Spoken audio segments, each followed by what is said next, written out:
Hello, and welcome to Office Hours with Dr. Dan. I'm Dan. Today's topic is getting graded on the job. You were graded on a regular basis while you were in school. Every homework assignment, every test, every quiz, every exam, every lab report gave you a little bit of feedback on how you were doing.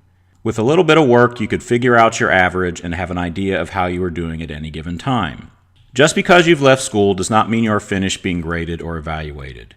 Your boss or your supervisor is now your grader. In fact, you may be graded by multiple levels of supervisors. The more people someone supervises, the harder it is for them to keep track of everyone.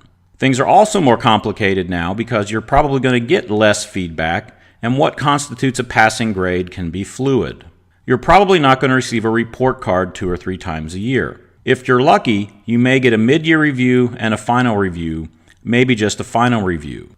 Some companies, particularly new or small companies, may not have an official evaluation process. It's better for you if there is a formalized evaluation process so you'll have an idea of what is expected of you. The less formalized the evaluation process, the more the onus is on you to find out how you will be graded. Make sure you know from day one how you will be graded and what is important to your boss. Helping your boss meet the goals and objectives set by their boss is important. If you aren't helping your boss meet their goals, they may view you as a hindrance to their own advancement. Make sure you know what metrics your boss will use to evaluate your performance.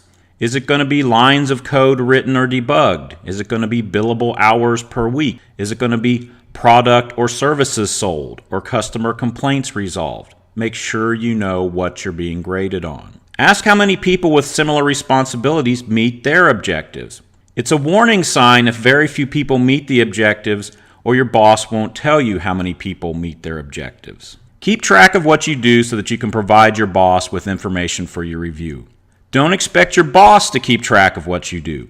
They may have multiple people or may not care. People who are new to management roles may not know what they are supposed to do. You are the person who should be most concerned with your advancement. Focus on the money you've earned or the processes you improved that saved time or money. Be able to quantify.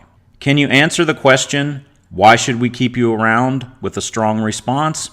If not, you may find yourself on the outs, or you may find yourself laid off. Be careful the information you are recording is not considered classified or trade secret information.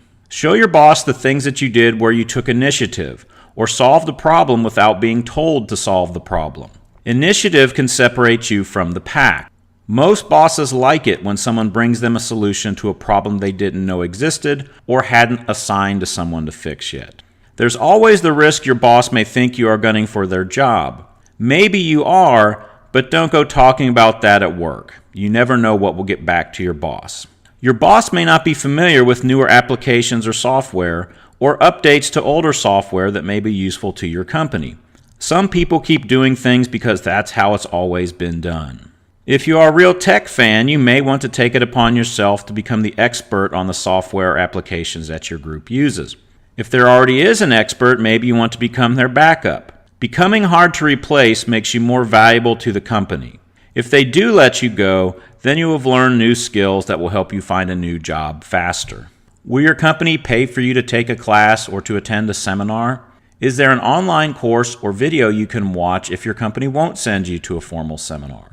Remember to get your assigned duties done before you start working on your initiative projects. It's your assigned duties that you're getting graded on. Don't let them fall to the wayside. Being on time for work and actually working while you are there is also something you're going to be graded on. On time means you are at your desk and working whenever your start time is. It does not mean walking through the door at the designated start time and then spending the next 30 minutes gossiping with people. Almost everyone wastes time at work, but you don't want to be the person known for this, and you really don't want to do it when you start a new job. Here's a tip. If you have to walk around the office, make sure you have a folder, a notepad, or a tablet with you so that people think you are on your way to see somebody about work. Also, always bring something to write or type on the meetings, especially if you are having a meeting with your boss. Taking notes helps you remember things and can also help you stay awake during a boring meeting. It's not a good thing for your boss or your coworkers to see you on your cell phone every time they walk past your desk. You don't want your coworkers to see you constantly not working. Also remember that the IT folks can log every keystroke you make, track every website you visit, and know about every phone call you make on company-owned or issued devices. Don't give your friends or family your work email address, especially if they can't be trusted not to send inappropriate items. You are in competition with your fellow employees, particularly those who have the same job as you or could be considered for a job you want. This does not mean you should sabotage your coworkers because that is bad for the company, and word of your actions will almost certainly get back to your boss. Getting a reputation as someone who can't be trusted can derail your career, and no one likes to work with a jerk. Beware of people who are trying to make you look bad or take credit for your work. Your boss is going to get credit for your work. They are also on the hook if you screw something up and make them look bad. I'm talking about people who are not supervisors trying to make you look bad or take credit for your work. It's a fine line of when and where to call someone out. Is it worth the hassle? If you don't care about your job and are just marking time until you find your next job, then it's probably not worth it. Is the person who's causing you problems the boss's kid or family member? It's tough working in a family business if you're not family. Make sure you can back up your claims if you go to your boss.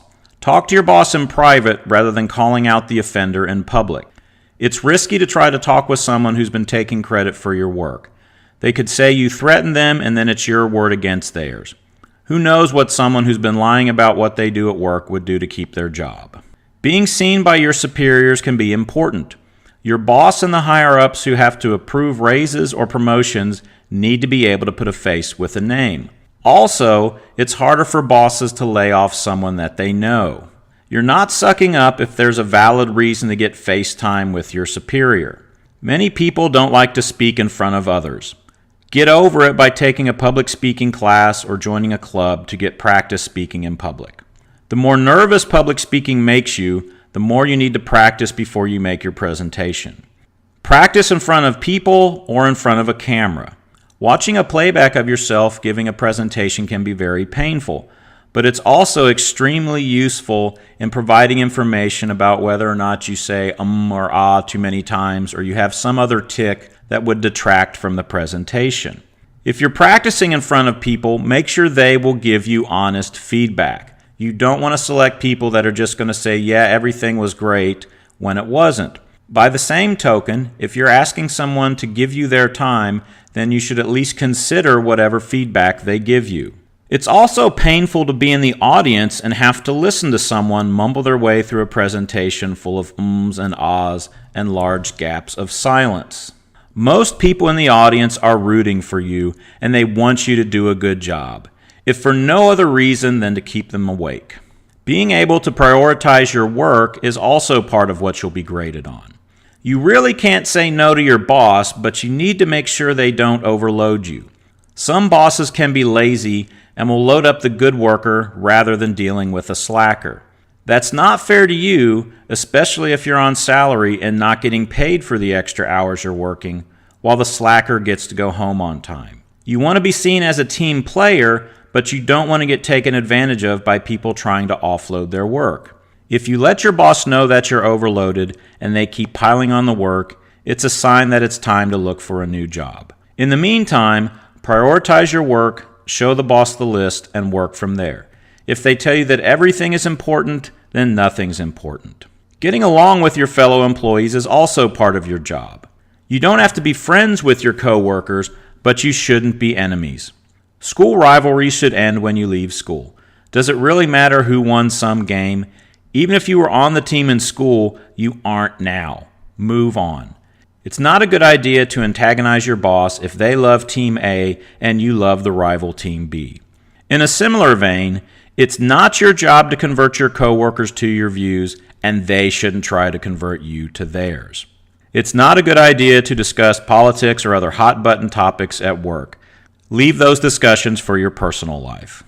Sometimes you should attend optional work activities to show that you're part of the team. Optional activities are things like the Christmas party, retirement parties, sports outings, etc. Just because an event is taking place after hours and off company property does not mean you should get crazy. Getting drunk in front of your coworkers could cost you your job, a promotion, or help on a future project. Everyone has a camera, and someone may have an axe to grind with you. Being the subject of a viral video is probably not going to be good for your career. My advice is not to drink alcohol at work functions, period. Being drunk doesn't excuse bad behavior. Talking to your boss at optional work functions is not sucking up unless you're monopolizing their time. Think of some non-controversial, non-work topics of conversation. Keep your jokes clean. Also remember that most people, even the ones you're related to, don't want to see more than 1 or 2 pictures of your kids, vacation, or animals. Avoid getting entangled in office politics. Office politics is the power struggle between 2 or more groups of people for control of the office. You never know who's listening or what side the person you're talking to is on.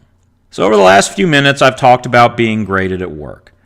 The main thing to take away from this talk is that you need to know how your boss is grading you. Keep track of what you do, show some initiative, and get along with your coworkers without getting run over by them. Take care, and I'll see you next time.